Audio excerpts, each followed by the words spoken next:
طالوت ایک نیک اور بہادر بادشاہ کا نام ہے جنہیں اللہ تعالیٰ نے حضرت سموئیل علیہ السلام کے دور میں بادشاہ مقرر فرمایا، اور انہوں نے ظالموں کے خلاف لڑ کر بنی اسرائیل کو آزادی دلائی۔ جب طالوت بنی اسرائیل کے بادشاہ بنے تو انہوں نے بنی اسرائیل کو جہاد کے لیے تیار کیا، اور ایک کافر بادشاہ جالوت سے جنگ کرنے کے لیے اپنی فوج لے کر میدان جنگ میں نکلے۔ جب دونوں لشکر میدان جنگ میں آمنے سامنے ہوئے تو جالوت نے بنی اسرائیل سے مقابلہ کرنے والا طلب کیا، چونکہ جالوت بڑا جابر، شاذور، عظیم اور قداور تھا۔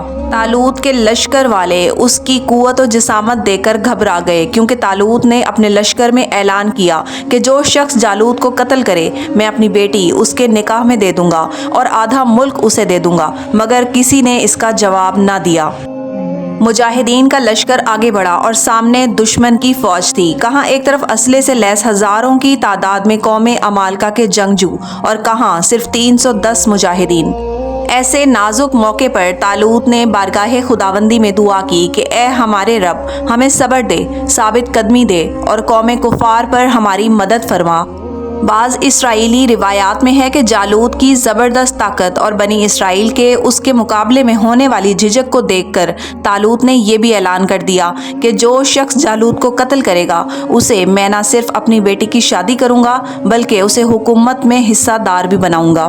بنی اسرائیل کے اس لشکر میں ایک نوجوان داؤد بھی تھے جو بظاہر کمزور اور نہ ہی کسی خاص شخصیت کے مالک تھے، نہ ہی شجاعت اور بہادری میں ان کی کوئی شہرت تھی۔ وہ اپنے والد کے 13 بیٹوں میں سے سب سے چھوٹے تھے، جسے گھر والوں نے میدان جنگ کے حالات کا جائزہ لینے کے لیے بھیجا تھا۔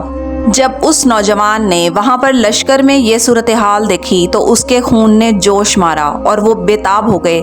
طالوت سے آگے آنے کی اجازت چاہی، لیکن طالوت نے کہا کہ ابھی تم ناتجربہ کار ہو، نو عمر ہو، اس کا مقابلہ نہیں کر سکتے۔ مگر جب داؤد علیہ السلام کا اصرار بہت بڑھ گیا تو طالوت نے ان کو اجازت دے دی۔ داؤد علیہ السلام آگے بڑھے اور جالوت کو للکارا۔ جالوت نے ایک نوجوان کو مقابل پایا تو حقیر سمجھ کر اس پر توجہ نہیں دی۔ جالوت نے ان کو حقیر سمجھا، مگر کچھ دیر بعد ہی جالوت کو اندازہ ہو گیا کہ یہ کوئی عام نوجوان نہیں۔ میدان جنگ میں دونوں ایک دوسرے کے سامنے آئے۔ کوئی عجب بات نہ تھی کہ جالوت داؤد علیہ السلام کو زیر کر لیتا کہ اچانک داؤد علیہ السلام نے لڑتے لڑتے اپنی غلیل نکالی۔ وہ ایک چھوٹا سا ہتھیار تھا جو داؤد علیہ السلام اپنے ساتھ رکھتے تھے۔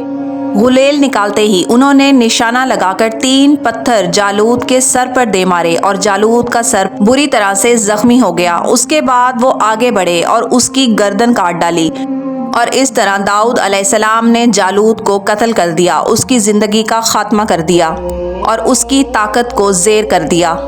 طالوت نے اپنا وعدہ نبھاتے ہوئے داؤد علیہ السلام کی ذہانت اور شجاعت سے متاثر ہو کر اپنی بیٹی کی شادی ان سے کر دی اور حکومت میں حصہ دار بھی بنا لیا۔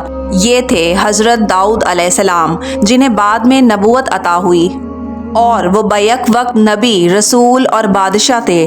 4 آسمانی کتابیں تورات، زبور، انجیل اور قرآن مجید کا ذکر ہمیں ملتا ہے۔ ان کتابوں میں سے ایک کتاب زبور اللہ تعالیٰ نے حضرت داؤد علیہ السلام پر نازل فرمائی۔ حضرت داؤد علیہ السلام نے بنی اسرائیل پر 40 سال تک حکومت کی۔ ان کی حکومت کے دوران بنی اسرائیل کو بہت طاقت اور استحکام حاصل ہوا اور انہوں نے زبور جیسی کتاب کا نزول بھی پایا۔ حضرت داؤد علیہ السلام کا بنیادی پیشہ لوہے کا کام تھا، جس میں اللہ تعالیٰ نے انہیں مہارت عطا فرمائی۔